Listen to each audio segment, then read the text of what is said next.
How are you, sir? Good. How's it going? Good, good. What's shaking in your world? Not much.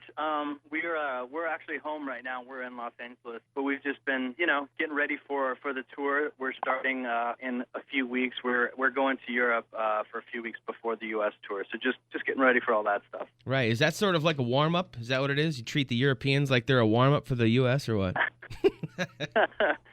No. I know. Not.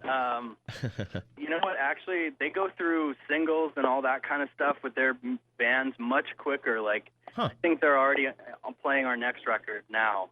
Wow. Interesting. Pretty much, we just have to get over there as quick as we can, and I guess it does act as some practice for the U.S. run. I was teasing, but the U.S. tour does start May 20th, so people know, in Philadelphia. And I'm going to have to do some sort of a Jedi mind trick type of deal to get you guys to Omaha, I think, maybe. Yeah, that would be awesome. If you know one, you should teach me. So it's officially just you and Brendan now, yeah?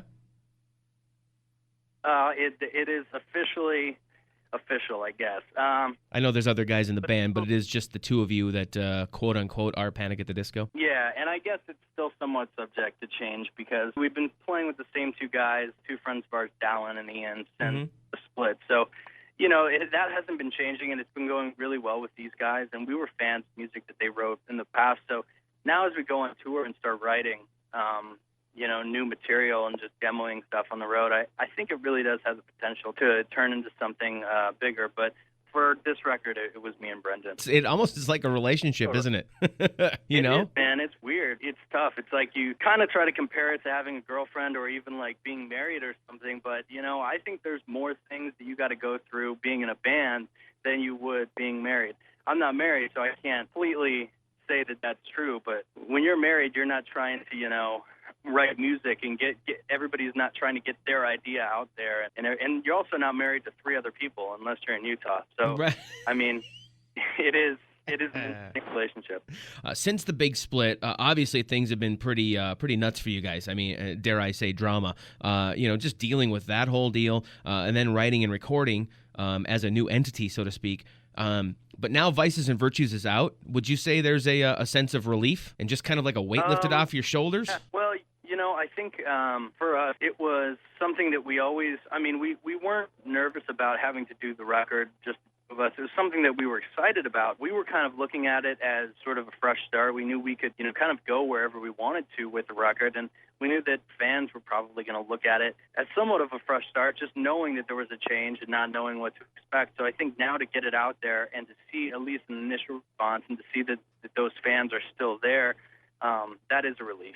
That's something that's just been really awesome to see. How was South by Southwest, by the way? I think that was the first time you guys have ever played down there, yeah? Yeah, it was, and which is interesting. I mean, a lot of bands play there quite a few times as they're getting going, and it's just a way to show a lot of different people your music. But for whatever reason, like we were either on tour or in the studio or doing other things, but it was amazing, man. It was such a cool environment, and we played at this venue, Stubbs, which, if you've been there, It's awesome. It's like the back of a barbecue joint. So it's the perfect place to play, I think, for us. And we had a blast. Yeah, if you're a hardcore music fan or even just really like music, you have to get down to South by Southwest in your lifetime at some point. I mean, I saw probably the craziest thing I ever saw was Tom Morello doing the Night Watchman solo thing. I was sitting in the pew of a church. Wow. Yeah, you know what I mean? It was just the most bizarre thing in the history of the world. You've got how would you describe his voice? This deep, almost monotone, like just it reverberating voice through a church, sitting in pews.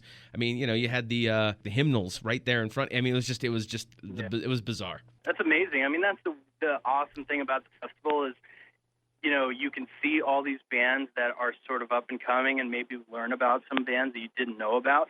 But then there's always these bands, these more established bands or these sort of iconic bands that will come down and do really special shows. Absolutely. Was there, did you see anything that just totally blew your mind at South by Southwest? Yeah, well, this is interesting. We played before the Bravery, and we kind of known those guys for a little bit. And we get off stage, and we walk backstage, and Dennis Quaid is jamming on acoustic guitar with the guys, like warming up, singing.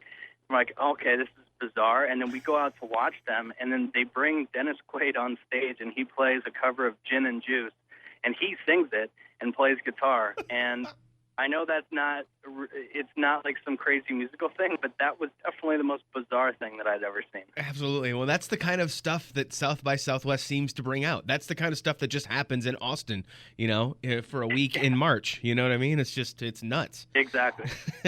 It's an awesome festival. Absolutely, it is. And like I said, if you can get down there at any point in your life, you have to do it. It's just, it's a blast. So Vices and Virtues is out. And I caught an interview of you guys online. I think it's actually at the Panic website, talking about some sort of super sexy box set version. Is that out yet? Yeah. It came out I think maybe about a week after the record came out. And man, we always have fun with putting together the deluxe set. I think it's vinyl isn't nearly what it was, but there is sort of this subculture of people that still love vinyl. And the thing that's great about that is that you've got such a bigger palette to put the artwork on, and you've got so much just more space to work with for the art portion of the album. And so doing a box set allows you to do whatever you want and kind of go crazy with all the artwork for the record, and then also these little extras and bonus tracks and B-sides and things like that. So yeah, anybody who's interested can definitely go online and check that out. Very cool. And when you said there's definitely a contingency of people out there that still likes vinyl, I was raising my hand, just so you know. I still love the vinyl. Yeah, man, it's same for us. We always try to find the little record shop, yep, and try to find some little gems hiding in there, because they're around, and it's a fun thing to get into and collect. Well, I mean, I'm old enough to have been brought up on vinyl, and then my musical renaissance, if you will, was the grunge era, as I hate to call it grunge anymore, but that's what I guess it was. Pearl Jam's 10, and that's one thing Pearl Jam has instilled in me is hang on to vinyl, man. They release everything on vinyl, and it's just an awesome thing. So we're happy to say though, through all of this drama that happened, the exclamation mark is still officially a part of the name. Is it right, or did that leave the band too? Oh man, it left temporarily before any of the other changes, and then it made its way back for this record. And we're not really sure. I think sort of has a mind of its own, and we like to say that we passed it off to some other bands. I think Against Me had it, and now it's gone from their band, so we took it from them. Now they've handed on the baton to us again. Very well answered. I love it. That was great. You know what? I got to tell you, the new stuff, Ballad of Mona Lisa and Ready to Go are the only songs I've heard so far. I'm a little slow on getting on the album. I apologize. But I have to say that I think I can see why you guys hung on to the vision that you guys had. Because to me, it sounds like a more polished, mature Panic at the Disco, which, I think, is meant as a compliment. So, I think it's very, very cool stuff. Thanks, dude, man. It's great to hear that. And, man, I'm telling you, no matter what, we're going to make it to Omaha next round. And by then, we'll have so much practice because the show we can put on at that point will just be unbelievable. So just think of it that way. We're holding on so that we can put on the best show possible in Omaha.